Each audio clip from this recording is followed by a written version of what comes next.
Hello, and welcome, my fellow nocturnal historians, as the world outside winds down, and the quiet hours of night descend. Let us embark together on a tranquil, yet profound journey. Tonight, we will travel not through physical space, but through the mists of time, back to the rugged, weathered stone castles and misty moors of medieval Scotland. Before we immerse ourselves in this ancient world, I have a small favor to ask. In the comments below, let me know where in the world you retuning in from and what time of day it is for you right now. Whether you're rewinding down for the night in London, just starting your day in Sydney, or somewhere in between, I'm truly glad to have you here, sharing these quiet moments. And if you find solace and fascination in these endearing explorations of times long past, gently hit that subscribe button. It ensures you never miss an episode and helps this community of quiet learners grow. Now, make yourself utterly comfortable.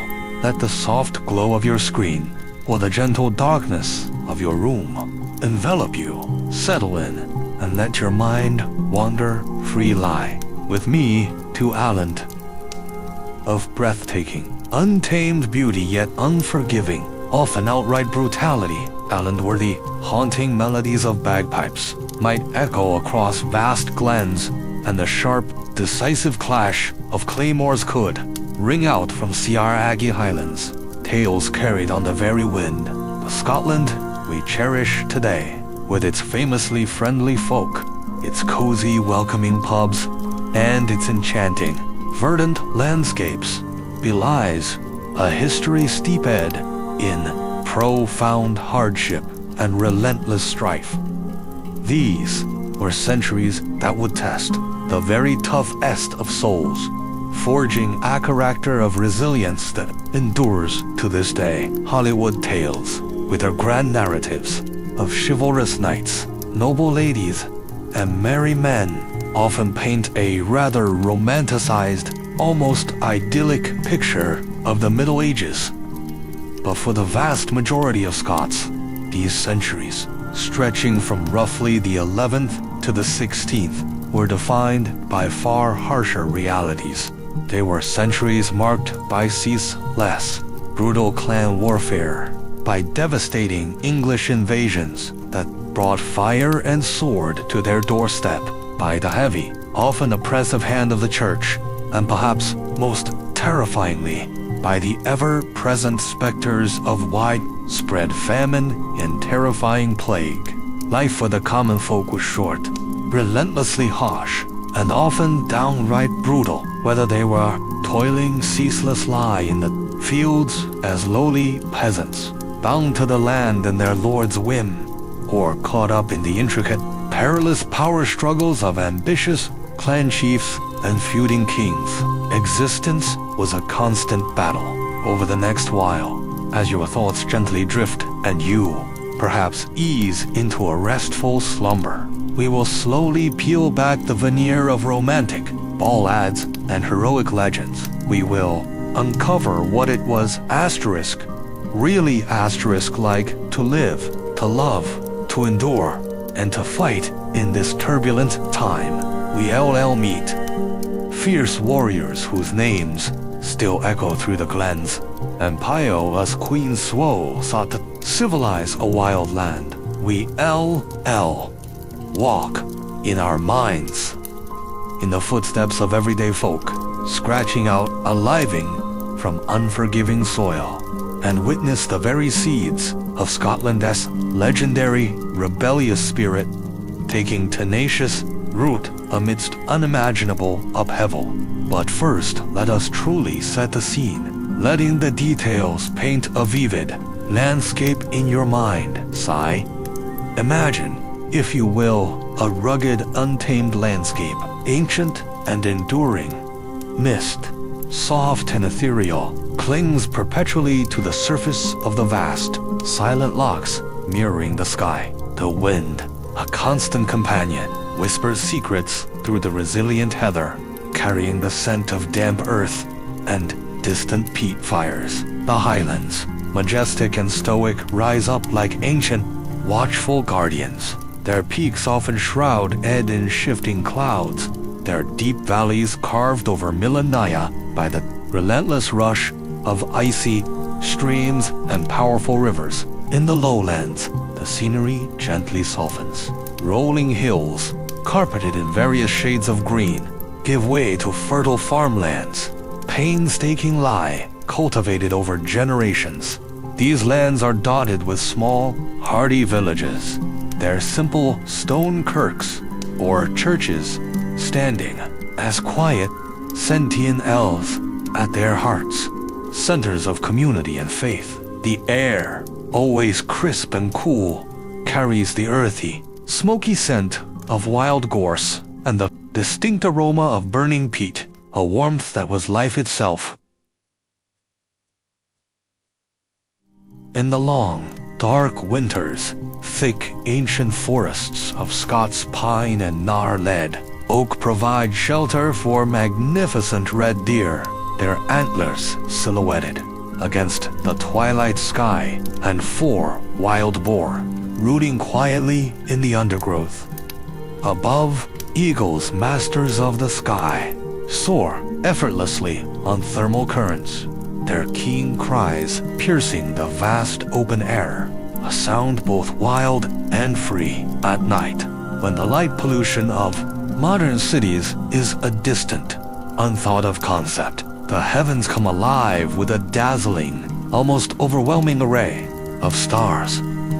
Their brilliance, undimmed, paints the darkness with shimmering constellations, a cosmic canvas upon which the people of medieval Scotland gazed, finding both wonder and a profound sense of their smallness in the universe. But amidst this wild, breathtaking beauty, danger, alas, lurked at nearly every turn. Rival clans, their loyalties fierce, and their tempers quick, constant lie, plotted raids, and meticulously planned acts of revenge. Nobles, driven by ambition, schemed relentlessly for greater power and more land, their intricate alliances shifting like the winds. And the specter of English invasion, a recurring, terrifying nightmare, loomed perpetually on the southern horizon, threatening to engulf their fragile autonomy. For the common folk, who were the vast majority, life was an unrelenting daily struggle, a battle against the raw, unforgiving elements, against the rampant, often fatal spread of disease, and against the unpredictable whims of their powerful overlords. Yet remarkably, they found solace. They found it in the rhythmic turning of the seasons, the predictable cycle of planting and harvest. They found it in the unbreakable bonds of family and clan, a shared identity that offered protection and belonging. And they found it deeply in the teachings of the church, which for all its demands provided a framework for meaning and a promise of something beyond this harsh, earthly existence. This, my friends, is the poignant, often brutal, yet ultimately inspiring backdrop against which our story unfolds. A tale of incredible resilience, of unwavering faith, and of the unbreakable spirit of Apopole, who would, against all odds, endure centuries of relentless hardship to forge the proud, enduring nation that Scotland is today. As we journey together through these turbulent times, letting the narrative gently unfold, we encounter Eric tapestry of characters, mighty kings and humble commoners, selfless saints and unforgiving sinners, brave heroes and cunning villains. All of them played their vital, often dramatic parts in the grand, sweeping drama of Scottish history. But for now, let the sounds of the past, the distant echoes of forgotten struggles, gently fade into the background as you allow yourself to drift off to sleep. Perhaps you imagine the soft rustling of leaves in an ancient forest, or the gentle lowing of cattle in Amnesty Field at dusk. Maybe you hear the distant strains of a minstrel flute, a soft melody carried on the night air. Let these be your lull. AB, accompanying you as we prepare to plunge deeper into the very heart of medieval Scotland. Rest easy, weary traveler, for tomorrow, in the gentle hours of your mind's awakening, we'll begin our tale in earnest. Chapter 1. The clan system, blood and loyalty. In those distant, formative days, Scotland was less unified kingdom and more a vibrant, volatile patchwork of fiercely independent clans. Imagine each clan as a self-contained universe, fiercely loyal to its own kin, bound by shared blood and ancient customs, and ever ready to defend its honor or expand its territory at the expense of its neighbors. The clan, or clan in Gaelic, meaning children or family, was the very backbone of Scottish society. It was the fundamental unit, providing identity protection and an indispensable sense of belonging in a world where the formal rule of law from a distant king was often tenuous at best and outright absent at worst. At the literal and symbolic head of each clan stood the chief, a figure of immense authority, both deeply revered and at times profoundly feared. Read by his clansmen, he was a complex individual, part warlord, leading his men into brutal skirmishes, part judge, settling intricate disputes with wisdom or sometimes brute force, and part father figure, responsible for the overarching welfare and ultimate protection of his people. The chief settled internal quarrels, meted out justice with a firm, sometimes harsh hand, and, crucially, led his warriors into battle against rival clans, or any foreign invaders audacious enough to set foot on their ancestral lands. Loyalty to one's clan was not merely important, it was paramount, often trumping any theoretical allegiance to the distant, often weak Scottish king himself. In Ireland, where royal authority was frequently fragmented, contested, or simply too remote to enforce its will, it was the deep-seated bonds of blood and kinship that truly held society together. Aemon sword, especially an oath sworn to his chief or his kin, was his sacred bond. To break such an oath, to betray one's clan, or to bring shame upon its name, was to invite the most severe consequences imaginable. Public shame, swift and brutal exile into an unforgiving wilderness, or even the ultimate, often violent, death. But this fierce, almost primal clan loyalty, while providing cohesion, also possessed a deeply dark side. It was the volatile fuel for endless cycles of violence and vengeance. Blood feuds so profound they could span not just years, but generations, passed down like a poisoned inheritance. A perceived slight to a clan Shanor, the clandestine, the FT of precious cattle, often the clan's very lifeblood, or a simmering dispute over contested grazing land could, with shocking ease, opt into a full-blown blood feud. These feuds, once ignited, would claim countless lives on both sides, leaving trails of devastation and grief in their wake. One of the most notorious and enduring of these feuds was the bitter, centuries-long rivalry between Clan Campbell and Clan MacDonald. These were two of the most powerful and geographically expansive families in the west of Scotland, their territories often overlapping, their ambitions clashing for centuries.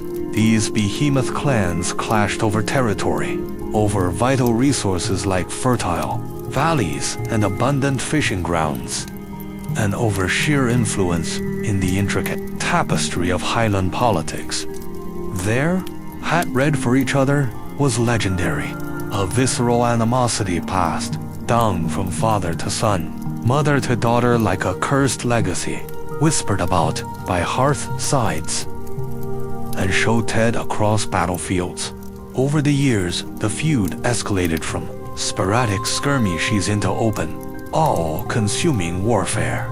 The Campbells and MacDonald-DS launched devastating raids on each other's lands, burning villages to the ground, slaughtering livestock, and most brutally, murdering rivals with an efficiency born of generations of practiced had-read. The most infamous, and perhaps most shocking, episode of this dark rivalry came much later, in 1692, with the truly appalling massacre of Glencoe. Though outside the strict medieval period, it was the culmination of medieval-era feuding logic. In this horrific event, Campbell forces, acting on the orders of the Scottish government, which had been manipulated by Campbell interests and sought to pacify the Highlands, massacred dozens of MacDonald men, women, and children. The MacDonald-DS had offered their hospitality to the government troops, only for their guests to turn on them in the dead of night as they slept in their homes. It was a shocking breach of trust, an act of treachery that would forever stain the Campbell name. This massacre, a chilling testament to the depths of clan had-read and political manipulation, would become a powerful rallying cry for the MacDonald-DS for generations to come, fueling their animosity. For the Campbells, it remained a source of enduring, albeit often denied, shame. It cemented the had-read between the two clans, ensuring its bitter survival well into later centuries. This tragic event also came to symbolize, in the most brutal fashion, the insidious ways in which deep-seated clan loyalties and rivalries could be manipulated by powerful outside forces. In this specific case, elements of the English government and indeed the Scottish government increasingly under English influence sought to pacify the turbulent Highlands by strategically pitting clan against clan, weakening them all. For the common people, the vast majority who were caught up in these relentless feuds, life was a constant, exhausting struggle for bare survival. At any given moment, without warning, a rival clan could descend upon their small, vulnerable village. The consequences were devastating.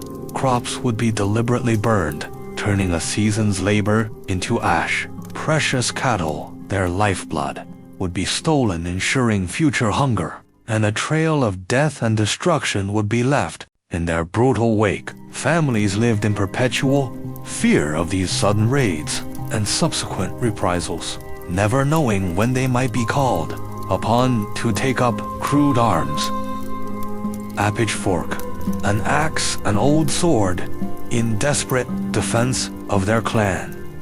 Shonor, their homes and their very lives.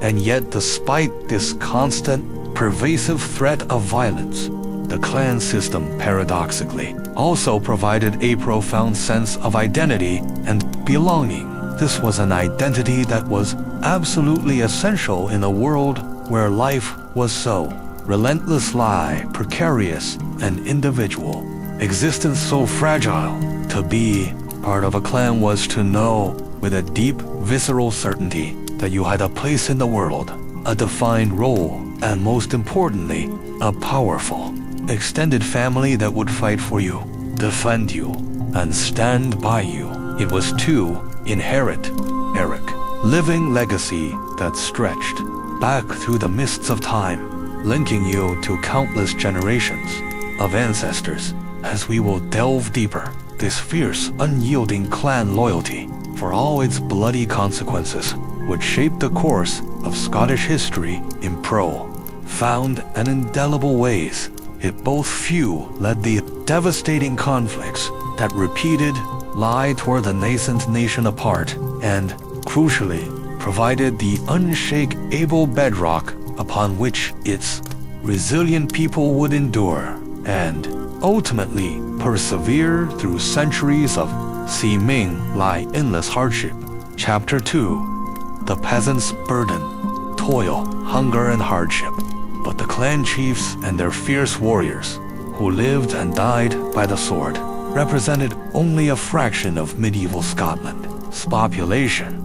For the vast majority, the peasants, the laborers, the tradesmen, the tenant farmers, the cotters, who made up the bedrock of society, life was a relentless, grinding struggle against overwhelming poverty, pervasive disease, and often brutal oppression. Their existence was marked by an almost unimaginable degree of ceaseless toil. From the moment they were old enough to walk, peasant children, their hands soon calloused and rough, were put to work in the fields alongside their parents.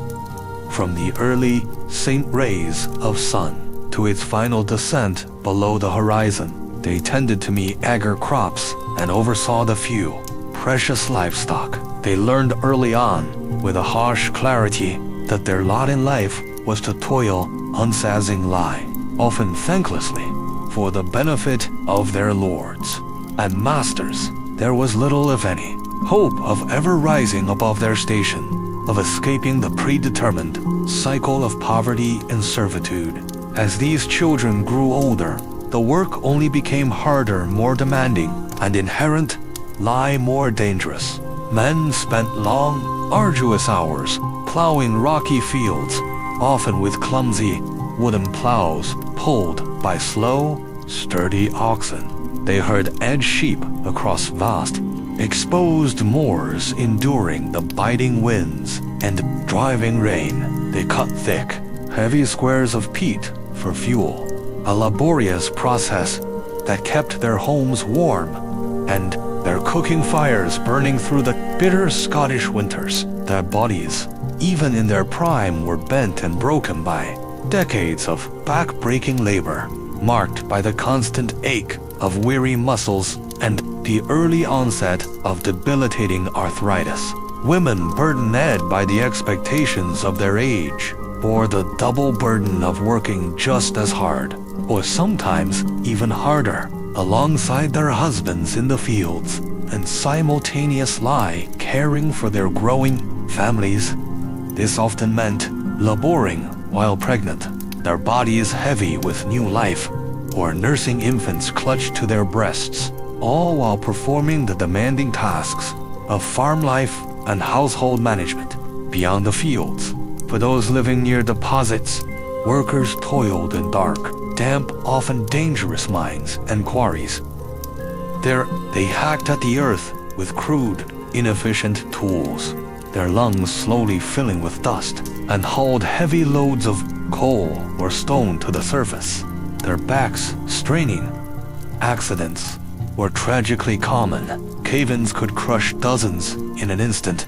Sudden explosions of gas could incinerate entire teams, and the slow, suffocating death of black lung disease was an insidious, almost inevitable fate for many a miner, cutting their lives brutally short.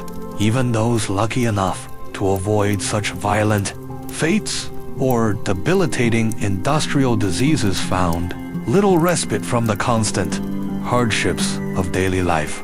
Peasant families, often large and multi-generational, lived in cramped, smoky hovels. These dwellings, typically made of turf, waterland daub, or rough stone with thatched roofs, offered minimal protection from the elements. 2. Conserve precious warmth. During the truly bitter Scottish winters, it was common for families to share their meagre living space with their livestock, a cow or a few sheep. The animal's body heat providing a vital, if odorous, source of warmth. Their diet was meager, monotonous, and woefully deficient in essential nutrients. They subsisted primarily on oats, laboriously pounded into meal. For coarse bannocks, and porridge, and barley, whatever hardy vegetables they could coax from the thin, rocky acidic soil. Usually turnips, cabbages, and some peas supplemented this staple. Meat was a rare luxury, reserved for special occasions or when acidly animal had to be culled. Salted fish, if they lived near the coast or a river, might be an occasional treat, but for most, a tough piece of mutton was a prized exception.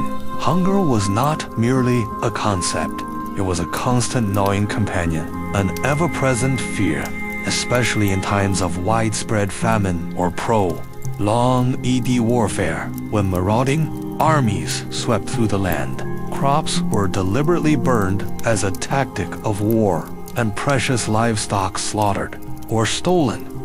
In such desperate times, peasants were reduced to unimaginable extremes.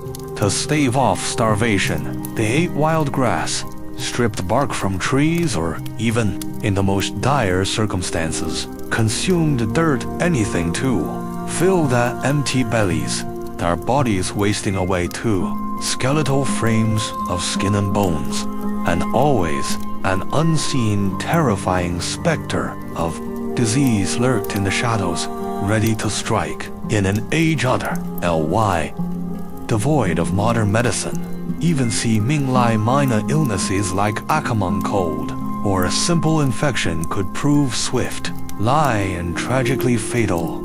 Epidemics, merciless and swift, swept through communities like wildfire. Smallpox, typhoid, dysentery, and the dreaded bubonic plague, the Black Death, left trails of unspeakable devastation in their wake, emptying villages and silencing entire families. A peasant scratching out a living in this harsh and unforgiving land knew that life was a constant, exhausting battle for survival, fought not only against the elements and their lords, but against invisible microscopic killers. Chapter 3: The Shadow of Disease, the Black Death, and beyond. As if the relentless toil, the pervasive hunger, and the constant threat of violence were not enough, an even more terrifying adversary loomed over medieval Scotland: disease. In an age before even the most rudimentary understanding of germ theory, cleanliness, or effective medical treatment, even a minor illness could prove swiftly fatal. A simple fever, a cut that festered, or a common cold could quickly escalate into a death sentence. But beyond these everyday perils, the true horror lay in the terrifying, unpredictable sweep of epidemics. Smallpox, typhoid, dysentery, and other contagious scourges swept through communities like wildfire, leaving devastation, grief, and fear in their wake. The most catastrophic of these pestilences arrived in the year 1350 aboard ships from the continent, carrying cargoes of plague-ridden rats and the fleas. They hosted this horrific disease, which would forever be known as the Black Death, crept into Scotland's burgeoning port towns, places like Edinburgh, Aberdeen, and Leith, and then, with terrifying, inexorable speed, spread its tendrils into the deepest corners of the countryside. Contemporary Chronicle, R.S., writing in hushed, horrified tones, paint echoing live, vivid picture of the scenes that unfolded. John of Fordoun, a Scottish historian, grimly described the overwhelming mortality.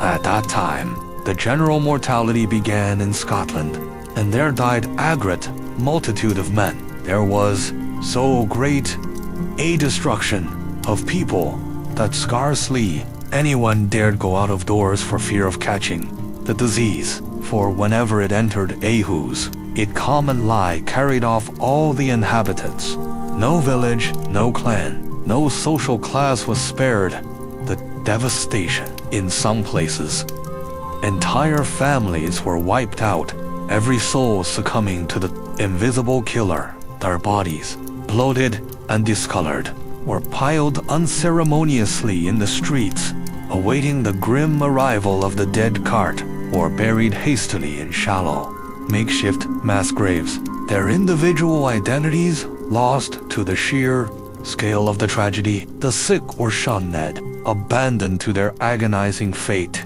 left to die alone in their homes, their groans echoing in the silence. Black buboes, swollen and painful, would appear in their armpits and groins, the telltale sign of the plague's grip, and their skin would turn mottled and gangrenous, a horrifying visible manifestation of the internal decay. Panic and rampant superstition gripped the land, unable to comprehend the scientific basis of the plague. People sought explanations in the supernatural and the divine.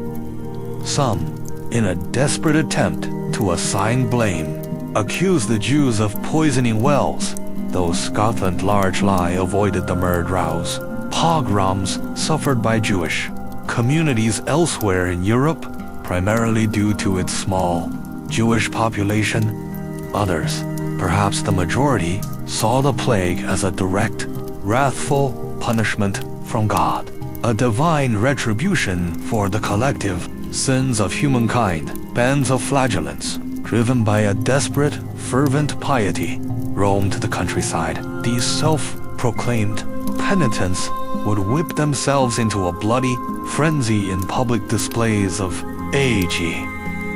agonizing self-mortification, hoping their suffering might atone for the wickedness that had, they believed, brought such unimaginable misery upon the world. By the time the initial, most virulent wave of the outbreak had passed, Scotland had lost a staggering, unthinkable proportion of its population.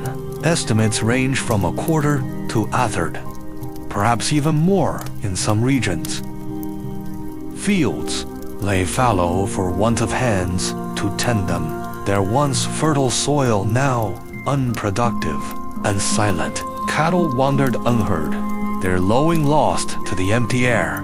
Goods sat unsold in abandoned markets, the vibrancy of trade extinguished. It was a demographic blow from which the nation would take generations, perhaps even centuries, to truly recover. The societal fabric was torn, communities shattered, and the economic lifeblood severely depleted. But even in the face of such unimaginable loss, life with an enduring, stubborn resilience somehow went on. The survivors, dazed by the enormity of the calamity and traumatized by the countless deaths, slowly began the arduous process of burying their dead, rebuilding their shattered families, and picking up the pieces of their broken world. They clung fiercely to the ancient rhythms of the seasons, the predictable cycle of planting and harvest that had sustained their people for centuries, a source of stability in an unstable world. In the highlands, the clans, though thinned by the plague, still gathered for the annual cattle drives that marked the turning of the year, a ritual as old as the hills themselves. They moved their precious herds to summer pastures high in the glens and back again to the lower ground for winter, a continuous, vital cycle of survival. The mournful, yet defiant, skirl of bagpipes echoed through the glens, a haunting primal sound that spoke of a people unbowed by hardship, their spirit unbroken. And in the lowlands, the burgs, the medieval towns, slowly came back to life. Artisans and merchants, their numbers diminished, but their will to survive intact, gradually resumed their trades. The great fairs, which had been the pulsating lifeblood of Scotland's economy, tentatively reopened, drawing buyers and sellers from across the land, re-establishing vital connections. Wool and hides, salt and salted fish, all began to flow once more. Slowly but sure, lie stitching the tattered fabric of the nation back together, thread by painful thread. However, even as Scotland regained its footing, new challenges, both internal and external, loomed on the horizon. For all the progress that Queen Margaret had made centuries earlier in bringing the Scottish Church more in line with European mainstream practices. There were still many who clung fiercely to the older Celtic ways, their ancient beliefs intertwined with Christian faith, and as the power of the Stuart kings grew, so too did the divide between the Gaelic speaking north and the Scots speaking south, a cultural and linguistic chasm that would deepen with time. Chapter 4. The Church's embrace, faith, power, and fear. Beyond the immediate struggles of clan warfare, invasion and disease, one institution loomed, largest over medieval Scotland, shaping every aspect of life, from the cradle to the grave, the formighty, able Catholic Church. Standing shoulder to shoulder with the great clan chiefs, and in many ways exceeding their influence, the Church held sway over the daily lives of Scots, high and low, rich and poor.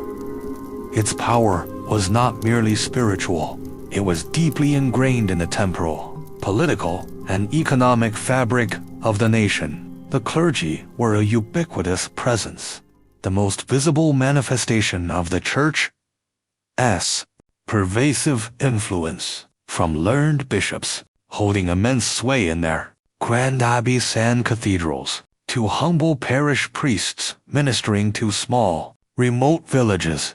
The clerical class formed a parallel, hierarchy to the clan system, and in many ways, an even more powerful one, for the Church held the keys to salvation, wielding the awesome, terrifying power to mete out eternal judgment, the promise of heaven or the threat of hell. In an age of pervasive disease, sudden violence, and early death, these spiritual realities were urgent, visceral, and profoundly dictated behavior, morals, and crucially, unquestioning obedience. For most Scots, that obedience was extracted through a rigorous regimen of heavy tithes and compulsory offerings that the peasantry was compelled to pay, often at a ruinous cost. The biblical command to render unto God what was God's, as interpreted by the powerful clergy, often left precious little for a crofter's family to scrape by on, pushing them deeper into hardship. And woe betide those who fell afoul of the Church strictures and commandments. The clergy policed a rigid code of morality with draconian punishments for transgressors. An unwed mother, shamed and ostracized, might find herself public lie, humiliated on the Kai tool, a stool of repentance, before the entire congregation. A perceived heretic, daring to question dogma, could face the abject terror of an ecclesiastical trial, often leading to imprisonment, agonizing torture, and in the most severe cases, even execution at the stake, the ultimate sanction for their supposed crimes against God. The many tithes, fines, and donations levied by the Church were put to lavish use in erecting grand, awe-inspiring edifices designed to humble and inspire the faithful. The great abbeys of Melrose, Jedburgh, and Dunfermline, with their soaring Gothic arches, intricate stone carvings, and vast echoing naves, were true marvels of medieval engineering and artistry. They stood as monumental testaments to the immense wealth, power, and sophisticated organizational capacity of the Church within those thick, cold stone walls. A cloistered world of learning, literacy, and culture flourished, far removed from the daily struggles of the Scottish masses. Monks hunched over vellum in the flickering, smoky light of scriptoria, painstakingly copying out sacred texts, preserving ancient knowledge, and meticulously chronicling the events of their turbulent age. Nuns tended meticulously to physic gardens, nursing the sick with traditional herbal remedies, their gentle hands offering comfort.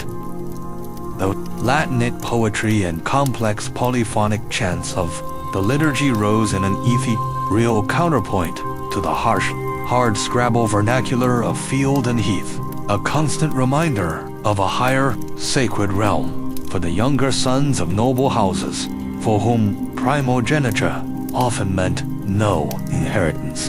The church offered a prestigious and powerful path to advancement, as secular authorities, bishops and abbots often controlled vast estates, wielding all the rights and privileges of great feudal lords, the power to raise armies, to levy taxes, to dispense justice, and to maintain their own retinues. They served as crucial diplomats and power brokers in the constant shifting alliances between clans and kingdoms, their political influence undeniable.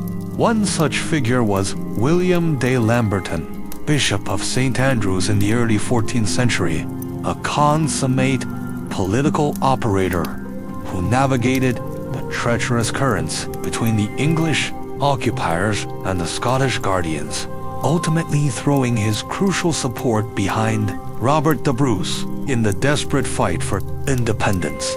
It was a fateful decision that would profoundly shape Scotland's destiny, but the Church's immense temporal power also bred corruption, widespread hypocrisy, and a killing sense of entitlement. Bishops and abbots often lived in palatial splendor, attended by liveried servants, consuming sumptuous feasts even as their impoverished flocks struggled to fill their own empty bellies. The lofty ideals of poverty, chastity, and obedience were lamentably too often honored in the breach by a clergy grown lax, complacent, and entitled on the people's shard earned tithes. Inevitably, such worldwide decadence spurred red movements for reform, nurtured by currents of dissent percolating across Europe.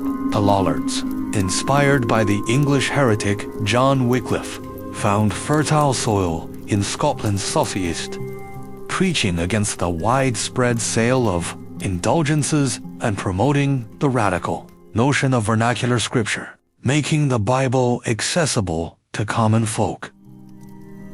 AFL century before Martin Luther nailed his thesis, their calls for renewal presaged the dramatic upheaval of the Protestant Reformation that would ultimately break Rome's seemingly unbreakable hegemony over the land. Yet for all its ills, the medieval church was also, paradoxically, a vital force for stability, social order, and successi, or in a brutal age, in the face of endemic clan feuds and relentless rival raids. The sacred law of sanctuary offered by abbey sand priories was often the only shield for the weak, the dispossessed, and the persecuted. The soup kitchens, run by monks and nuns, were a literal lifeline in times of famine, providing sustenance when all else failed. Parish priests, for all their faults, served as counselors, teachers, and vital mediators for their communities, arbitrating disputes and offering spiritual guidance. And in a world of rampant illiteracy, the church kept alive the guttering flame of learning, preserving texts from the Greek and Latin classics to the cutting-edge natural philosophy of the time, acting as a crucial repository of knowledge. The church, therefore, was a complex, often contradictory force, both a source of comfort and oppression, a beacon of hope and a source of terror, but always in medieval Scotland, a power of absolute certainty in a world defined by violence and hunger. Chapter 5: Wars of Independence, English Fury and Scottish Resolve. Even as the clans fought among saints themselves, and the church tightened its grip on the hearts and minds of the Scottish people, a far greater existential threat was gathering. On the horizon, to the south, the ambitious and increasing lie. Powerful kings of England had long coveted the lands and immense riches of Scotland, viewing it as a wild, untamed frontier ripe for conquest and ripe for adding to their growing dominion. The concept of overlordship, a claim that Scottish kings owed fealty to the English crown, had simmered for centuries, often erupting into border skirmishes and diplomatic tensions. But in 1296, Edward I of England, a formidable monarch known as Longshanks for his towering height and imposing presence, decided to enforce those long-standing claims with unprecedented, shocking brutality. He launched a full-scale, devastating invasion of Scotland, determined to crush any semblance of Scottish independence and bring the Northern Kingdom decisively under his sway. His armies, vast and well-equipped, swept across the border like a destructive storm, laying waste to towns and villages with ruthless efficiency, and crushing any resistance in their path with overwhelming force. The Scots, caught off guard and vastly outnumbered, were quickly overwhelmed. Their king, John Balliol, a man of limited will and political acumen, was captured and publicly humiliated, forced to abdicate his crown. His symbols of sovereignty, including the Stone of Scone, the Stone of Destiny, were seized and carried south to Westminster Abbey as atrophy of war, a deliberate act of subjugation. Scotland was now, in Edward's eyes, under English rule, its proud people subjected to foreign laws and the whims of foreign masters. But the Scots, for all their internal divisions and the shock of this invasion, would not submit so easily. Their spirit, though bruised, was far from broken. In the years that followed, a series of desperate rebellions and fiery uprisings would ignite across the land, rocking the very foundations of English power and demonstrating a tenacity that astonished their conquerors. These revolts were led by brave, charismatic figures who would, through their courage and sacrifice, become the stuff of enduring legend, etched into the very soul of the nation. One such figure was William Wallace, a man of humble origins, a lowly knight from Renfrewshire, who rose against all expectations to become the audacious leader of a formidable guerrilla army.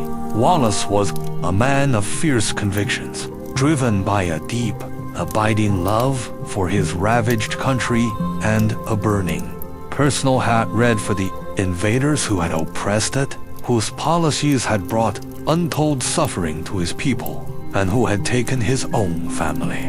He rallied the Scots to his banner, drawing men from all walks of life, leading daring raids and ambushes against vulnerable English supply lines and isolated outposts, hitting hard and fading back into the mist-shrouded wilderness. His most famous and certainly most celebrated victory came at the Battle of Stirling Bridge in 1297.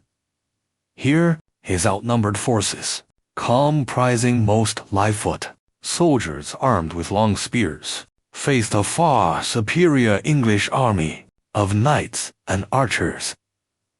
Wallace, a master of cunning and tactical brilliance, used the narrow crossing of the Wood End Bridge over the river Forth to his immense advantage. He allowed a portion of the English army to cross, funneling them into a deadly trap on the boggy ground beyond the bridge.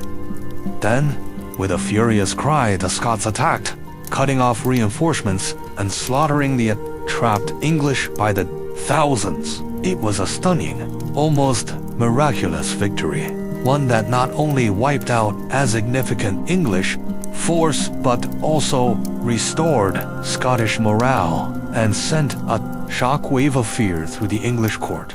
Wallace's exploits made him an immediate hero to the Scottish people, a powerful symbol of fierce resistance against impossible odds, an embodiment of their defiant spirit. But his success, alas, was short-lived.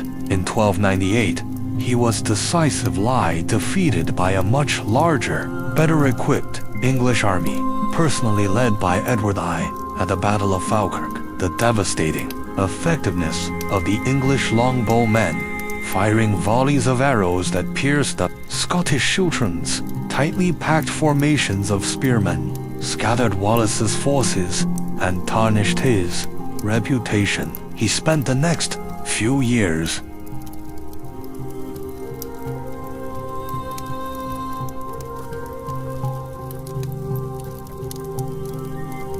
as a hunted fugitive, constantly on the run, evading capture, but relentlessly continuing his guerrilla campaign against the English, a thorn in Edward's side.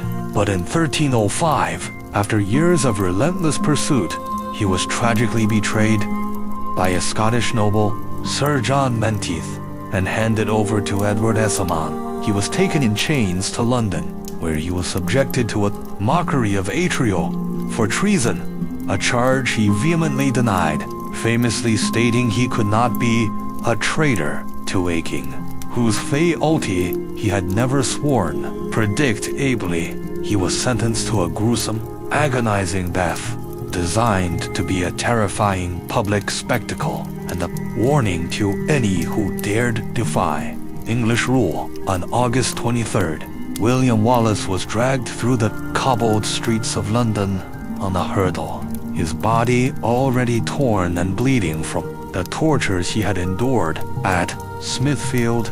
Before a jeering crowd, he was hanged, drawn and quartered, a process involving hanging almost to death, disembowelment while still alive, castration, beheading, and then the division of the body into 4 quarters. His severed head was mounted on aspic on London Bridge as a killing public display, and his limbs were sent to the 4 corners of Scotland, a horrific message to the rebellious Scots. But even in death, Wallace's legend lived on, more potent than ever. His sacrifice, far from crushing the Scottish spirit, instead ignited a renewed, burning resolve. It inspired a new generation of Scottish patriots, including nobles who had previously waved red, who would take up his mantle and continue the desperate fight for freedom. And in 1314, at the iconic Battle of Bannockburn, they would finally have their chance to strike a decisive blow. Led by Robert the Bruce, a cunning and determined claimant to the Scottish crown who had seized it in defiance of English claims, the Scots faced off against a much larger, better equipped English army, again personally led by an English king, Edward to Edward his son. But this time, the Scots had a vital advantage: the disciplined, resolute schiltron, this tightly packed formation of spearmen, bristling with deadly intent, could repel even the most heavily armored knights, turning the English cavalry strength into their weaknesses. As the English charged forward, confident of an easy victory, they were met by an unyielding wall of Scottish spears. The schiltrons held firm, absorbing the shock of the English assault, then striking back with devastating, unified force.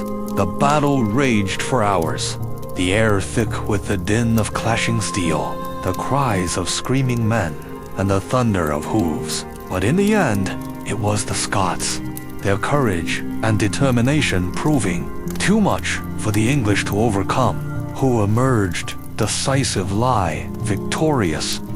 Bannockburn marked a profound turning point in the Wars of Independence. It was a moment when the Scots finally, viscerally, began to believe that they could win, that their freedom was not just a dream but an attainable reality, though the struggle for full recognition would be far from over, and the years that followed would be marked by continued conflict and internal strife.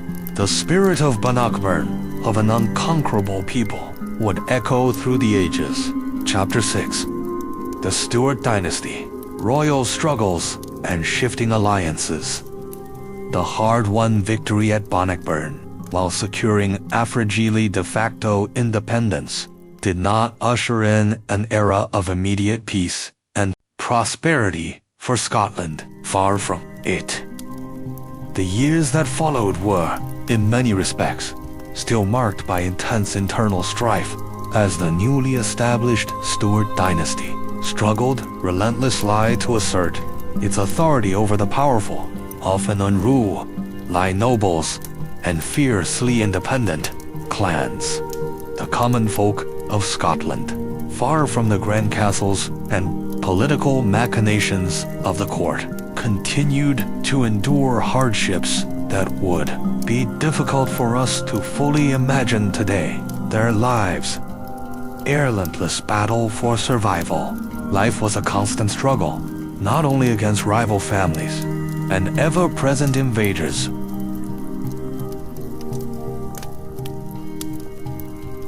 but crucially, against the very land itself. Scotland's unforgiving climate and rugged, often mountainous terrain made farming a grueling, precarious endeavor. The rocky, acid-icy soil yield major crops even in good years, demanding back-breaking labor for minimal returns. The damp, biting cold seemed to seep into the very bones of peasants toiling from sun-up to sundown, their bodies often racked with aches and pains long before old age. They planted the hardiest of grains, oats, barley, and peas in narrow, painstakingly cultivated strips, using clumsy wooden plows, pulled by their precious SLOW, moving oxen. Turnips and cabbages filled out the small, enclosed cow yards, kitchen gardens, beside their humble cottages, providing what little fresh produce was available. But a single failed harvest, a sudden blight, or prolonged periods of relentless rain could easily plunge a family into utter starvation during the long, dark, and merciless winter months, complicating their already arduous efforts. The deeply ingrained system of feudal obligations meant that peasant farmers owed a significant portion of their hard-earned produce to the local lord as rent, or to the church as tithes. The nobility, often driven by their own needs for wealth and power, saw no shame in extracting all they possibly could from their tenants, leaving them with barely enough to survive, perpetually teetering on the brink of destitution. In this society, a man's worth was measured not by the gold in his purse, which was often non-existent, but by the number of cattle in his miniature herd, and, perhaps more importantly, the strength and skill of his sword arm. And that sword, or rather his basic weapons, was often put to the test, even for common Scots. Far from the grand battlefields between kingdoms, lowland farmers, lived, in an near constant state of alert, dreading the sudden, brutal cattle raids and quick skirmishes launched by the Highland clans, who saw such actions as a legitimate means of acquiring wealth and demonstrating prowess. It was a hard world that bred hard, unyielding men. Feuds, often rooted in ancient grievances and ex-azer, baited by new slights, endured for generations, with no foreseeable end in sight, shaping the very rhythm of life. Even the bonds of family, though fiercely valued, could be fragile in the face of such unrelenting poverty and strife. Marriage, for the common folk, was more often a practical arrangement, an economic necessity for survival and procreation, rather than a matter of romantic love. A woman's wedding day was likely to be the only time in her life she would wear shoes, a rough pair made of cowhide, specially crafted for the occasion. Children were ableising, representing future labor and potential support in old age, but also a profound burden, signifying more hungry mouths to feed. Yet, They were also more hands to work, in the fields and in the peat bogs, cutting thick squares of the dense, high turf to burn for warm th and cooking. A laborious and essential task, sons were particularly prized for their potential to defend the clan Shoner and contribute to its fighting strength, while daughters were often married off in their early teens to strengthen alliances between families or clans. Their personal desires rarely considered. The wails of grieving mothers were all too commonly heard as many babes perished from sickness, malnourishment, or simply the biting, pervasive cold that permeated their drafty homes. And yet, for all the immense suffering they endured, the people of Scotland clung fiercely to life and to the traditions and customs that sustained them. The same tight-knit clans that fought so viciously among Saints themselves also provided a profound sense of identity, of belonging to something greater and more enduring than oneself. Loyalty to one's skin was a fire that warmed the spirit against the chill of a hard existence, a source of unwavering support. The Catholic Church, too, despite its often harsh demands and perceived corruption, offered solace and crucial structure in a chaotic, unpredictable world. Parish priests, for all their faults, may have wielded the very real threat of hellfire to keep their flock in line, but they also performed the indispensable rites of passage, christening babies, performing marriages, and easing the dying into the afterlife with last rites, providing comfort and a sense of continuity. The great abbeys and priories that dotted the land were not only bastions of learning and literacy, preserving knowledge in an illiterate age, but also true sanctuaries where even the lowliest serf could receive alms, shelter, and medical care, providing a vital safety net. One such refuge, imbued with deep spiritual significance, was Dunfermline Abbey, the burial site of many Scottish kings, and the place of rest for perhaps the most influential queen in the nation's history. She was a woman who would leave an indelible mark on Scotland's turbulent spiritual landscape, a beacon of piety and reform, and her name, fittingly for such a revered figure, was Margaret. Born an English princess in exile, Margaret was a woman of deep, unwavering faith and iron will when she journeyed north to marry King Malcolm III in 1070, becoming Queen of Scotland. She was reportedly appalled by what she perceived as the primitive, somewhat lax state of Christianity in her adopted land.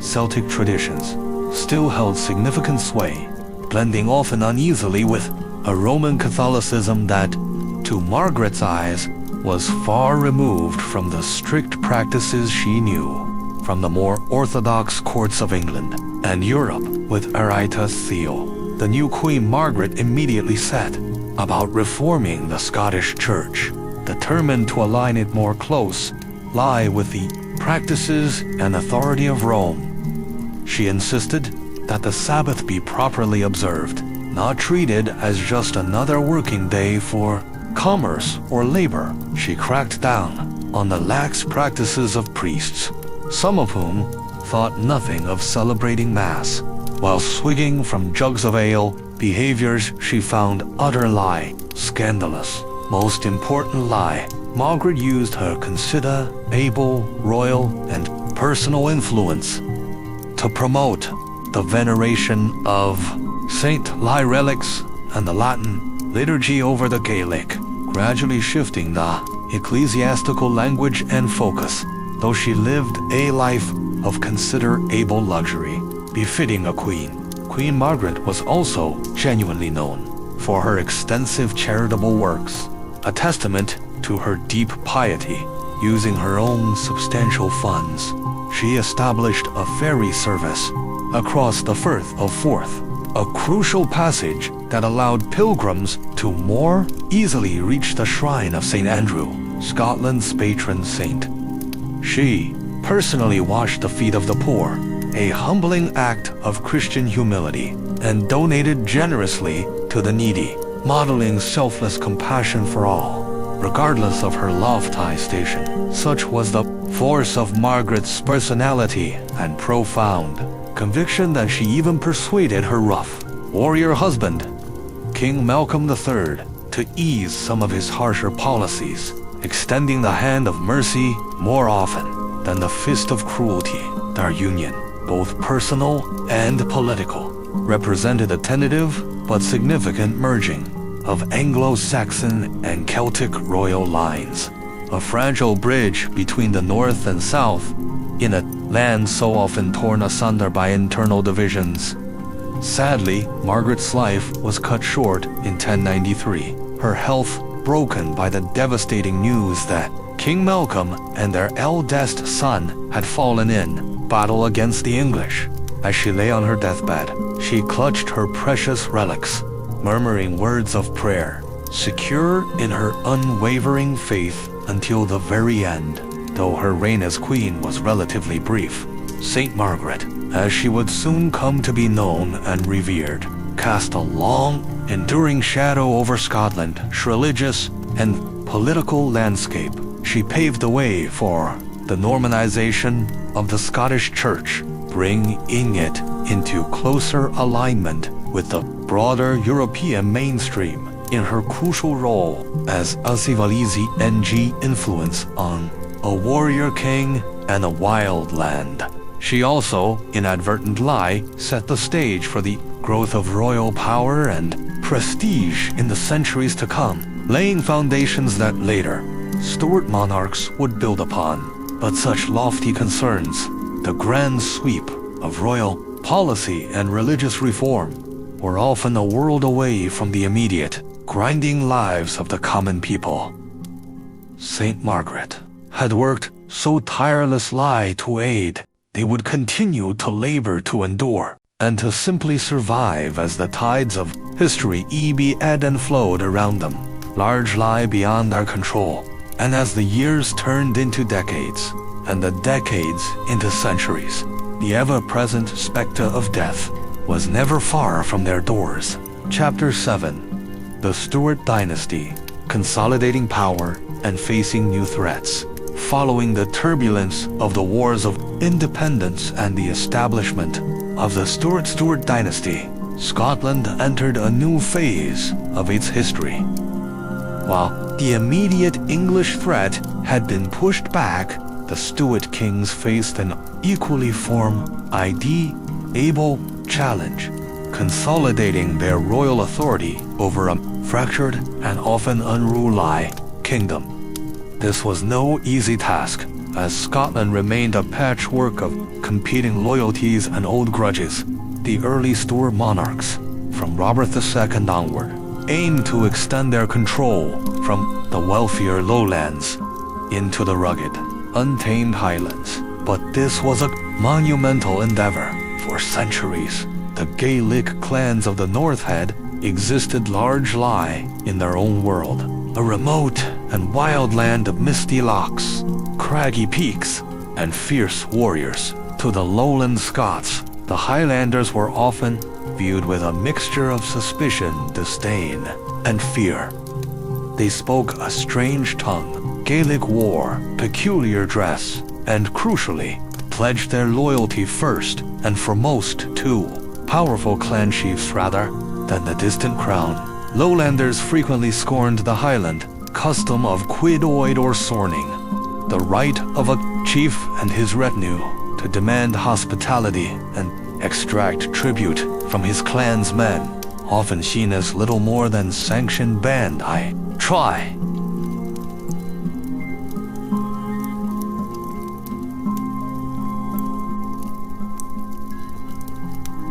They recoiled at tales of cattle reaving, raiding, brutal feuding, and other perceived signs of Highland lawlessness and barbarity. This deep, cultural chasm was reinforced by language. Gaelic, a Celtic tongue closely related to Irish, was deeply woven into Highland clan identity, serving as the language of bards who preserved the clan's oral histories and intricate genealogies.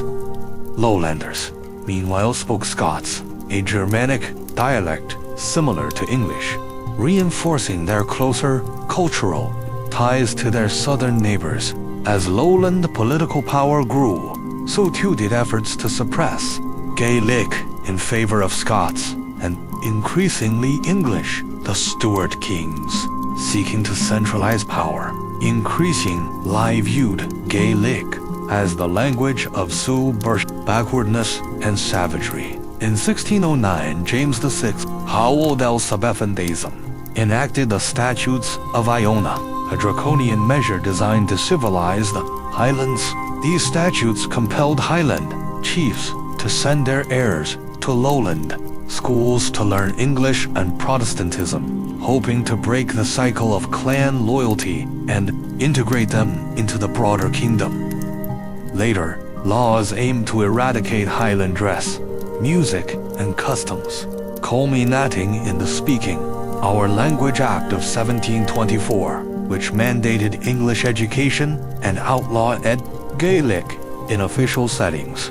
These measures, while far from universally effective, chipped away at Gaelic status and deeply wounded Highland culture.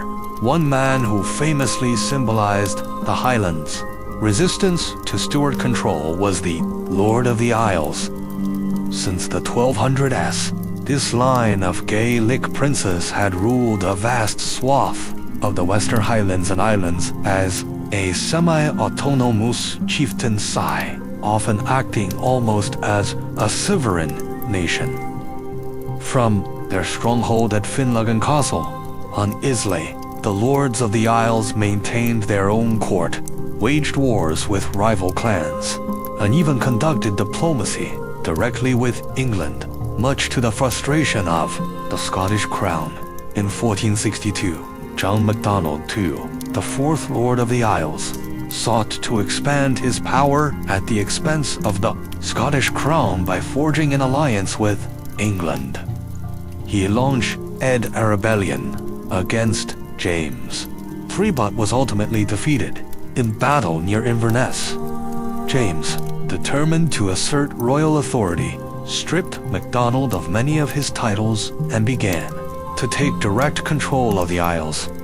The lordship was permanently annexed to the Scottish crown in 1493 after James IV decisive quashed another rebellion. The twilight of the Lords of the Isles marked a significant turning point in the crown's centuries-long effort to subdue Gaeldom. But the Highlands would not be tamed overnight. The region's remoteness, rugged terrain, and fierce clan loyalties stymied crown control for generations to come. Stuart monarchs like James V struggled in vain to curb endemic feuding and raiding.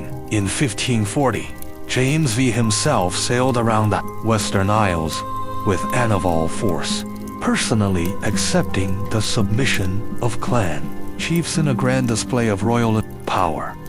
But these shows of force, while impressive, often failed to fundamentally transform the deeply ingrained social order in the Highlands. Yet, despite mutual antipathy and crown efforts to anglicize the clans, the Highlands and Lowlands were never fully isolated from each other. Trade, particularly in cattle, was a vital economic link.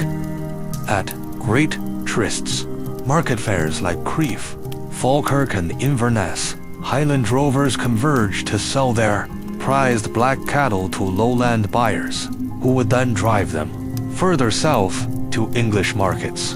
This black cattle trade was a mainstay of the Highland economy by the 16th century, with up to 100,000 beasts making the long journey south each year. Lowland burghs and lords reaped great profits from this trade, while ordinary Scots in both regions got a taste of each other's produce. goods flowed north as well.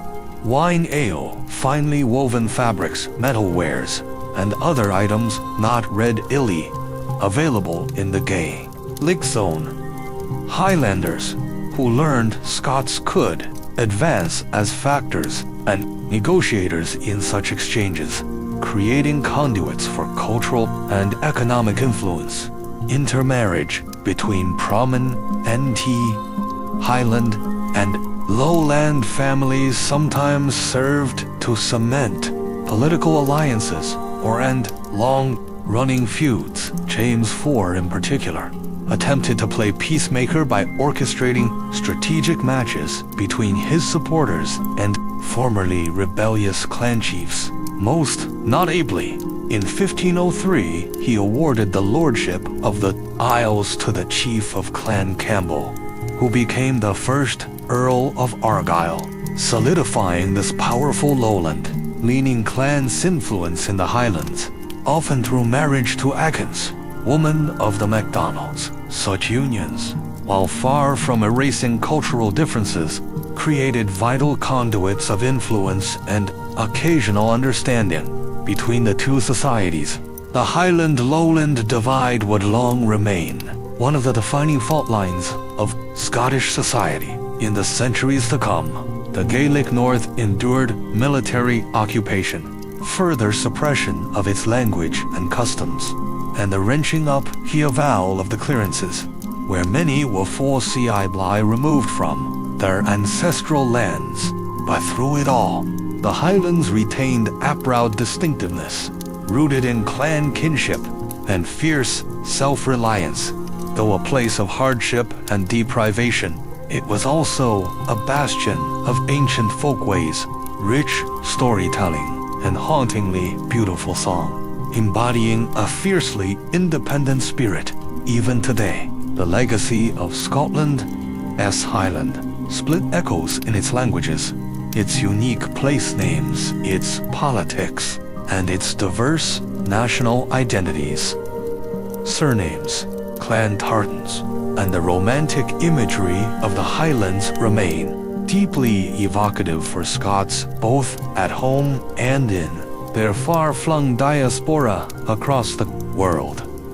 The old cultural chasm left scars, but also Eric dualism at the very heart of what it means to be Scottish Aramindra of the complex historical forces that shaped this small, remarkable nation on Europe's shrugged fringe.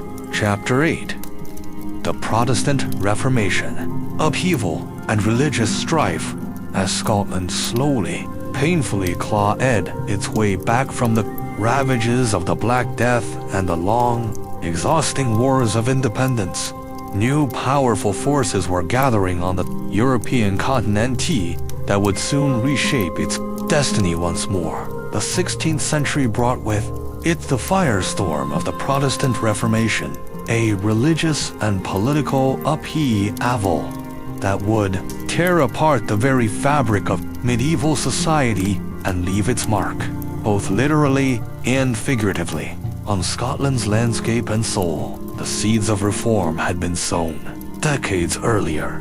As we discussed, the Catholic Church in Scotland, for all its power and prestige, had grown lax and worldly. Bishops and abbots often lived lives of uns, far removed from the spiritual needs of their flock. The widespread sale of indulgences, the perceived corruption within the clergy, and the general disconnect between the grandiosity of the church and the grinding poverty of the common people created fertile ground for discontent. The teachings of early reformers like John Wycliffe, whose Lurked followers had already made inroads into Scotland, and Jan Hus, had begun to percolate across Europe, challenging papal authority and advocating for a more direct, personal relationship with God through Scripture in the vernacular tongue. When Martin Luther nailed his 95 Theses to the church door in Wittenberg in 1517, he ignited a conflagration that would sweep across the continent. Scotland, though geographically on Europe's fringe, was not immune. Lutheran ideas initially, then the more radical teachings of John Calvin, found their way north through trade, routes, and returning Scottish students. The Scottish crown under James V initially resisted these new doctrines fiercely. James V, unlike his uncle King Henry VIII of England, who broke with Rome, remained a devout Catholic and a staunch ally of France, a traditional counterweight to English power. He saw Protestantism not just as a religious heresy, but as a political threat, fearing it would be a tool for English interference in Scottish affairs.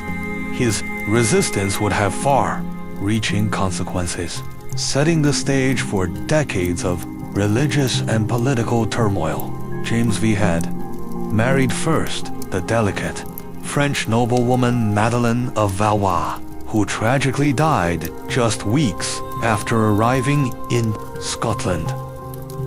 His second bride was the Forme able Mary of Guise, a French princess from one of Europe's most powerful Catholic families. Their daughter, born in 1542, would become the ill-fated Mary, Queen of Scots, a figure whose life would be tragically entangled with the fate of the Reformation in Scotland. But James would not live to see his daughter grow up or witness the full fury of the coming storm. Later that same year, the Scottish army suffered a catastrophic defeat by the English at Solway Moss. The loss, combined with the earlier deaths of his two infant sons, broke James's spirit, and he died soon after at only age 30, leaving Scotland once again with an infant monarch and orphan-born Queen Mother, Mary of Guise as regent.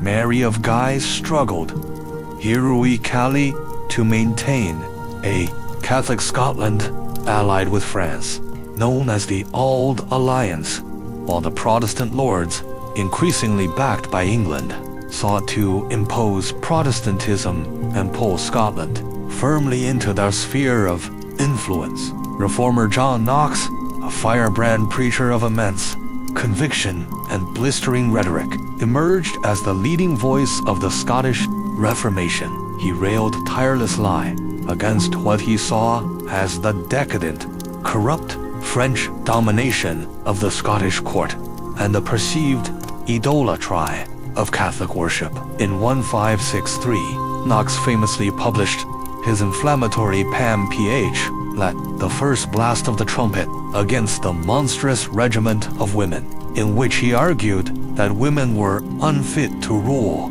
a thinly veiled attack on both Mary of Guise and her daughter, Mary Queen of Scots. The simmering religious and political tensions finally exploded into open warfare in 1559, ushering in years of on and off civil conflict, known as the Scottish Reformation.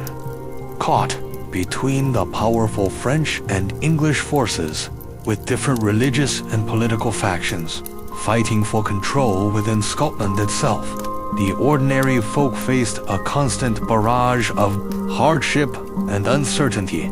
Villages found themselves brutally sacked and burned, crops destroyed and lives lost. Whether they were loyal to the English-backed Protestant lords of the congregation or the French Catholic regime, the destruction and loss of life during these conflicts rivaled the earlier wars of independence for its sheer devastation.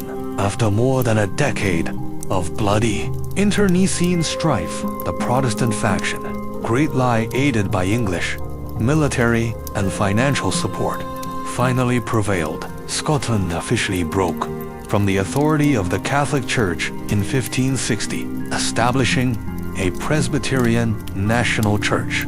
But putting the years of bloodshed and religious strife behind it would be no easy task for the young Scottish state. Further struggles lay ahead, most not ably with the tumultuous return of Mary, Queen of Scots, in 1561, her deposition in 1567, the subsequent long regencies for her infant son, James VI, and the eventual momentous succession of James VI to the throne of England in 1603, at long last uniting the two crowns under one monarch. Throughout all these high-level political and religious intrigues, the dynastic dramas, and the devastating wars, the common people of Scotland bore the brunt of the suffering, whether Protestant or Catholic, highland or lowland.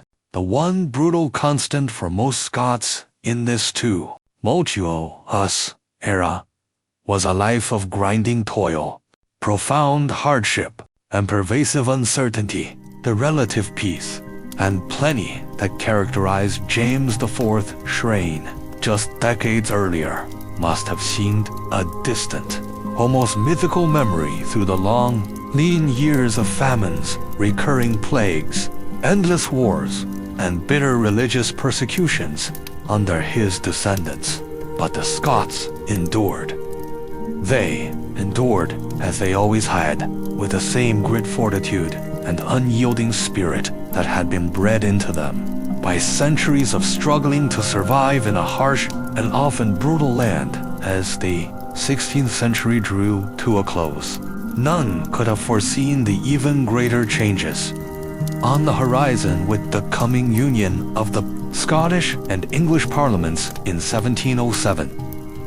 An independent Scottish kingdom had existed for over 800 years, weathering Viking invasions, the wars of independence, the tumultuous Stuart dynasties, and the seismic upheavals of the Reformation.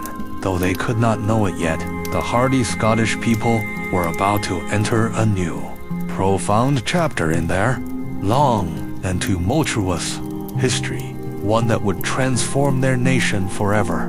But those are stories for another time, when the echoes of these medieval struggles have gently faded into the mists of sleep. For now, let us leave medieval Scotland behind and drift off to sleep, our minds filled with images of misty glens and brooding castles, of fierce clan warriors and pious monks, of powerful kings and queens, and most importantly, of the resilient common folk who toiled and suffered under their rule. We have followed the Scots on their centuries-long struggle to survive and thrive in a harsh and often brutal land. And as we gently return to the present, to our safe and comfortable lives, perhaps we can better appreciate all they endured and overcame to shape the Scotland of today. Good night and sleep well. Conclusion: the enduring spirit of a nation as the sun begins to sink behind the ancient mountains, casting long, golden shadows across the land. Imagine Angus MacTavish, our archetypal tenant farmer, straightening up from his work. His back aches, a familiar companion from the long hours of ceaseless toil. He looks out over the fields, bathed in that soft, fading glow. Despite the relentless hardships and the ever-present dangers, despite the constant threat of war, of famine, and of insidious disease, Angus feels a fierce, unyielding love for this rugged, beautiful, and profoundly challenging country. It is a love that sustains him, a quiet, deep wellspring that gives him the strength to face each new, arduous day. And it is a love he knows that is shared unspoken yet deeply felt by every Scot, from the lowliest peasant to the mightiest laird, from the wildest Highlander to the most cultured Lowlander. It is a love that would endure, as constant and unchanging as the very stones of the ancient castles that dot the land, testament to centuries of shared struggle and defiance. Angus turns and begins the long, slow walk back to his humble, smoke-filled cottage, his steps heavy with weariness that penetrates to his very bones. But in his heart, there is a flicker of hope, a stubborn, resilient ember that refuses to be extinguished, no matter how harsh the winter, no matter how dark the night, for he knows, with an ancestral certainty, that no matter how long the winter, the spring would always come again, and with it, the promise of a new day, a new beginning for Scotland and her resilient people. The history of medieval Scotland is, in its essence, a tale of blood and immense sacrifice, of quiet courage and indomitable resilience in the face of overwhelming odds. It is a tale that speaks volumes to the enduring spirit of a nation, a spirit that has been forged, tempered, and refined in the crucible of centuries of relentless struggle and profound hardship. And as we look back on those distant, challenging times, as we marvel at the sheer fortitude and unwavering faith of our ancestors, we cannot help but be humbled and indeed deeply inspired, for in their stories, in their moments of triumph, and in their profound tragedies, we see a reflection of our own struggles and aspirations, a timeless reminder of the unbreakable bonds that unite us as a people across generations and across the globe. So let us remember them, those brave, stubborn, and profoundly human Scots who came before us. Let us honor their memory and their immense sacrifice, acknowledging the foundation they laid, and let us strive to be worthy of the precious legacy they have left us, for in the end, it is not the castles and the crowns, the grand battles and the endless feuds that truly define a nation. Rather, it is the hearts and the hopes, the resilience and the quiet dignity of its people. And as long as those hearts beat true, as long as those hopes burn bright, Scotland will endure, a land of legends and heroes, a land of breathtaking beauty and formidable strength, now and forevermore. As we've explored, the struggles between rival clans were a defining, brutal feature of life in medieval Scotland. The bitter, centuries-long hot red between Clan Campbell and Clan MacDonald stands as a stark testament to this, their infamous rivalry, sown in the early 14th century, when Robert the Bruce granted the lordship of Lorne to his loyal Campbell followers. Land the MacDonalds, Conside Red, their ancestral territory, led to centuries of bloodshed. The feud reached a bloody climax in 1692 with the massacre of Glencoe, a horrific act where MacDonalds, having offered hospitality to Campbell-led government troops, were systematically executed in their sleep. This act, a shocking breach of trust and a war crime, forever stained the Campbell name. Yet, ironically, there were also times when these bitter enemies found themselves unlikely allies in the ever-shifting Byzantine game of clan politics. In the 1490s, for instance, when King James IV cracked down on the lawless highlands, he stripped the MacDonalds of the lordship of the Isles. Remarkably, it was the Campbell Earl of Argyll who spoke up for preserving some of the MacDonalds' territory, not out of fondness, but to maintain a balance of power that served his own clan's long-term interests. Such was the intricate web of alliances and betrayals that held sway in the Highlands, where a clan's bitterest enemy one year might become their most vital ally the next, when faced with a mutual foe.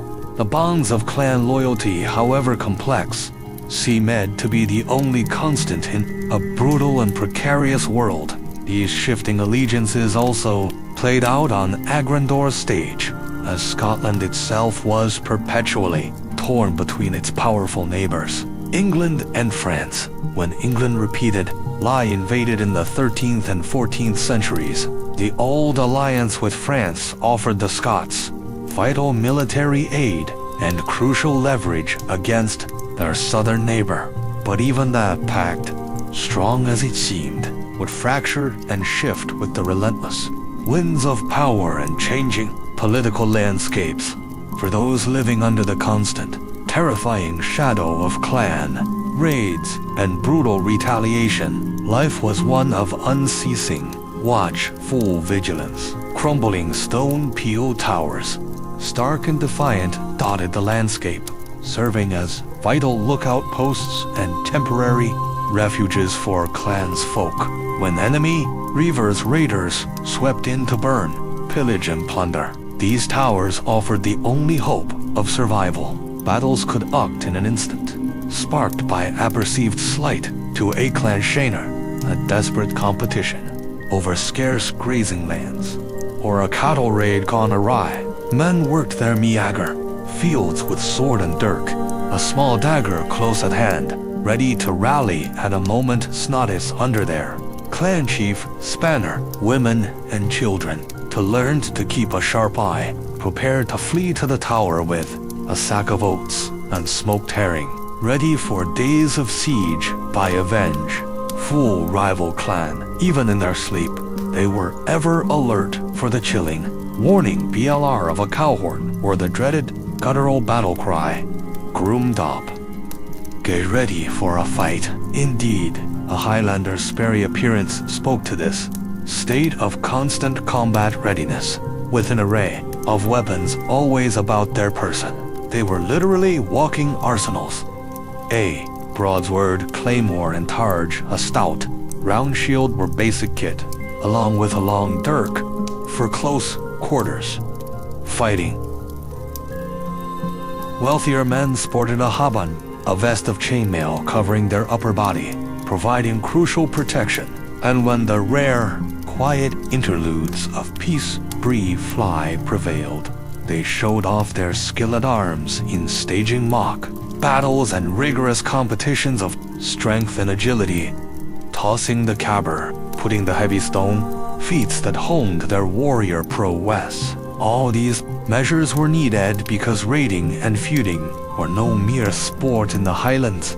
They were matters of life and death, of survival. Defeated clans faced utter ruin, the loss of their cattle, their precious crops, and their very kin. Defeated clansmen, if not hanged outright, might be forced into brutal servitude to their victorious enemy, or simply left to starve without land or livestock, facing a slow, agonizing death.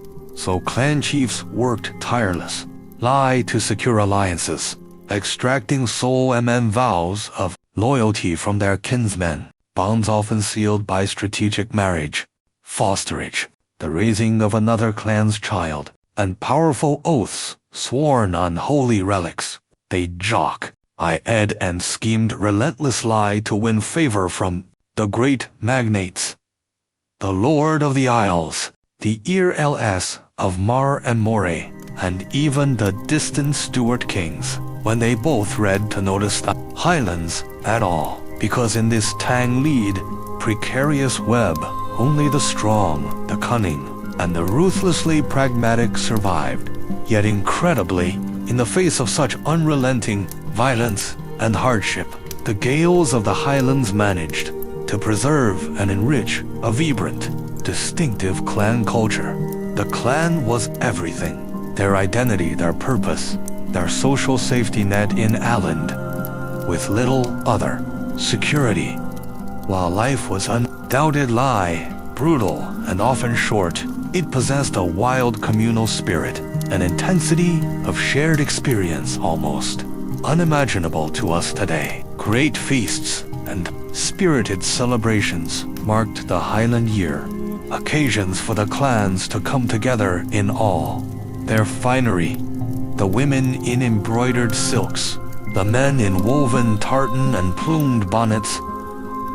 The soaring wail of bagpipes echoed off the glens, a sound that spoke of joy, defiance, and enduring pride. They reveled late into the night with music, ancient storytelling, and of course, wispida, the water of life, golden whiskey, that fortified both body and soul, momentarily allowing them to forget the grinding toil. For however fleeting, these were precious times of solidarity and shared memory, of belonging to something greater and more profound than one sown hard-scrabble croft, the clan chiefs, for all their feuding and martial focus, often saw themselves as quasi-kings, upholding the nobility of their lineage and command of Gaelic scholarship and arts. At their tables, the great bards filled would declaim heroic verses in the old style, accompanied by the enchanting, ethereal notes of the clarsack, the wire-strung harp. They prided themselves as patrons of skilled craftsmen, weavers who produced intricate tartans, armor-rs who forged gleaming dirks and broadswords, silversmiths who fashioned the unique brooches and adornments that were the material culture of the Gael. But lest we romanticize this way of life, we must always remember that this was an existence, profoundly defined by strife and scarcity, where men and women aged premature lie, their bodies worn well beyond their years from ceaseless overwork and chronic undernourishment, where a poor harvest or a sudden cattle murrain disease could spell utter destitution for commoner and chief alike, where the shadow of sudden, brutal violence was never far off. Lure King just beyond the near St. Mist, Shroud Ed Ridge. So as we drift deeper into slumber, let us hold a thought for those long ago Scots. May we savor our warm, safe beds all the more, knowing how rare such comforts were in those desperate days. When dawn comes, perhaps we'll greet it with more gratitude, more humility, for the peace and plenty we enjoy. For however challenging our modern days, we can scarcely imagine the bitter, relentless struggles that were simply all in Aleph time then, in those mist-shrouded wilds of old Scotland. As bleak as the prospects were for Highland chiefs and clansmen, even harsher was the lot of the common folk, those at the very bottom rung of medieval Scotland social ladder, the humble peasants who toiled in grinding poverty and inescapable servitude, with few rights and virtually no respite from hardship, from sun-up to sundown. The life of a Scottish peasant was one of back-breaking labor. They scratched out aim-ager, living on small plots or crofts that were often barely enough to feed their own families. Using primitive tools, wood end plows pulled by oxen, sickles, flails, they battled the stubborn, rocky highland soil and the drenching rains that could wash out a year's crop in one fell swoop.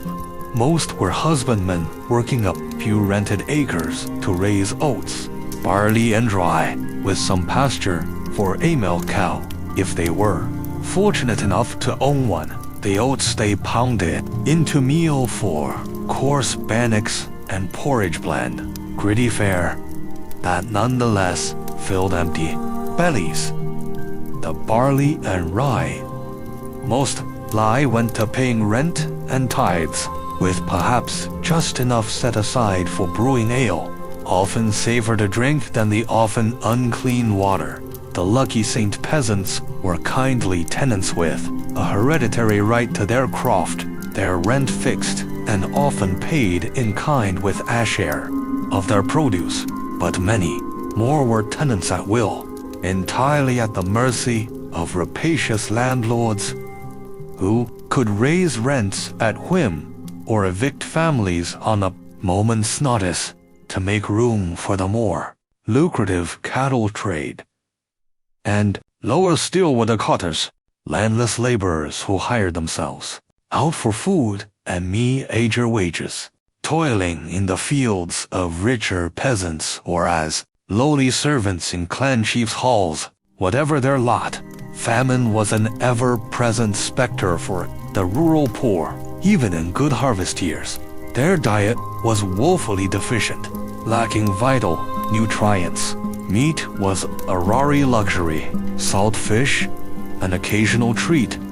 Most meals were a paltry stew of oatmeal, vegetables, and if they were lucky, a bit of tough mutton, scurvy and rickets, born of vitamin C and D deficiencies, left peasants too weak to work their fields, susceptible to any infection, and when harvests failed, as they so often did, true starvation set in. The Chronicles of John, Barbara Grimley recount the famine of 131517, when relentless rains rotted crops in the ground. The desperate poor resorted to eating bark, grass, even their draft animals, before perishing en masse, their bodies wasted and skeletal. Disease ran rampant in medieval Scotland. Sfetid, overcrowded villages, dysentery, tuberculosis, septicemia from infected wounds, and ever hovering was the dread specter of the Black Death, the plague that scythed through rich and poor alike. A peasant scratching out a living had scant access to the physics and herbs of folk healers, much less the learned treatment of clerics and barber surgeons. So the harsh math of medieval life played out with ruthless logic. High infant mortality, mothers dying in childbirth, fathers cut down by injury and illness in their prime. If a peasant child survived the perils of disease and malnutrition, they might expect to live just 30 years. A short, bleak existence by our modern standards. And overhanging it all was the inescapable oppression of the social order. The peasantry owed absolute obedience to their clan chiefs, to the noble lords on whose land they toiled, obedience backed by the ever-present threat of violence. To step out of line, to question one's betters, was to risk a brutal beating, maiming, or worse, the work of their hands. The very fruits of their labor were never truly their own, subject to the whim of those above. So the life of a medieval Scottish peasant was one of narrow, all-consuming toil, with precious little dignity. Each day was a gauntlet of suffering and servitude, with but a few fleeting joys to be grasped when they could: a wedding feast, a child's laughter, a moment stressed by the smoky peat fire, the cold calculus of scarcity and power allowed for no more. Yet in this unforgiving world, there were also flickers of resilience, even defiance among the downtrodden, for the peasantry clung fiercely to their customs and folk ways, the Gaelic rhythms that ordered their harsh days. The sowing songs sung out over the fields at planting time, the prayer chants for protection from the fairies and spirits believed to stalk the misty moors, the whispered prophecies of true Thomas the Rhymer, promising a day when the low would be raised up and the high laid low, and though it lay far off, modernity would bring slow change to their lot. The Protestant Reformation would break the absolute power of clan chiefs and Catholic prelates. The Enlightenment's cry of freedom and whiskey would stir new ideas of rights and liberty. The clearances would later sweep them from the Glens, but also paradoxically open new frontiers across the sea. In lands like America and Canada, though they could scarcely imagine it then. A better world beckoned for their descendants. So let us hold a moment of deep, unjudging compassion for these long ago peasants of Scotland as we settle into the soothing darkness behind our eyelids. Drifting off on a bed of plenty, may we send a wave of gratitude back through time for their thankless, unrecorded toil, the gnar-led hands and bent backs that laid the very foundations of the world we now know. And in our dreams tonight, if we find ourselves taking a sip from their bitter cup, let it spur our resolve to craft a present and future where such suffering is but a distant memory, and the dignity they were denied is a birthright for all. Rest well, my friends, and when you wake, spare a word of remembrance for the least of these. the lost and forgotten peasants of Scotland's past. In our modern age of plenty and peace, it is all too easy to forget the profound hardships our ancestors bore, the immense price they paid for the freedoms and comforts we now often take for granted. But we forget at our peril, for in the blood and bone of every Scot, and indeed in the very spirit of the nation, flows the memory of those brutal years, the centuries of darkness, of struggle, of loss, that forged Appipel like iron in the flames of adversity. It is memory that echoes in the ancient stones of Scotland, the lonely lochs and glens that have seen so much sorrow. Memory of a time when life was brutally hard and short, when death lurked in every shadow, but also a memory of incredible endurance, of a stubborn refusal to bend or break in the face of impossible odds. So let us remember the medieval Scots not as they are too often portrayed in romantic legend and song, but as they truly were, a proud, fierce, and quarrelsome people, to be sure, with all the flaws and foe I be, less of any human tribe, but also Appipel, of remarkable resilience and grit, who suffered much but never lost their indomitable will to persevere in their struggles. We may find inspiration for our own trials, however small they may seem in comparison. For if the Scots could endure centuries of war, hunger, plague, and sorrow, and still hold fast to their faith and identity, then sure lie we can weather the passing storms of our own lives, and in our remembrance we can give thanks for the blessings of peace and plenty we too often take for granted, the simple joys of a full belly and a warm hearth, the profound love of family and the comforting embrace of home. These are the hard-won gifts of our ancestors, bought with blood and toil, and we honor them best by cherishing what they bequeath at us. So let us lift a glass in our minds to the Scots of old and to the unyielding spirit that saw them through the worst of times. May the memory ever burn bright, a flame to light our way in the darkest of nights, and may we, their children's children, never forget the price they paid for the freedom we enjoy today.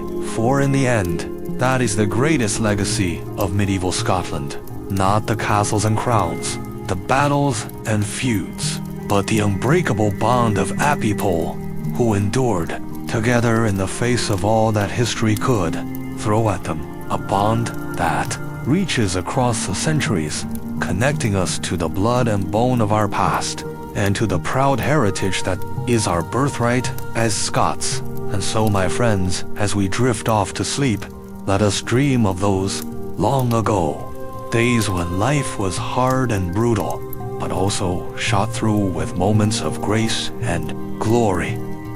Let us walk the mist, shroud Ed Moors with the ghosts of our ancestors, and hear the echoes of their joys and sorrows on the wind. And let us give thanks for the sacrifices they made, that we might live in a better world than they could ever have imagined. For in the end, that is the only tribute that matters, the silent gratitude of Appipel, who remember and who carried the flame of that memory into the future, a flame that will never die, so long as there are Scots to tend it, and to pass it on to the generations yet to come. Rest well, and dream of Scotland.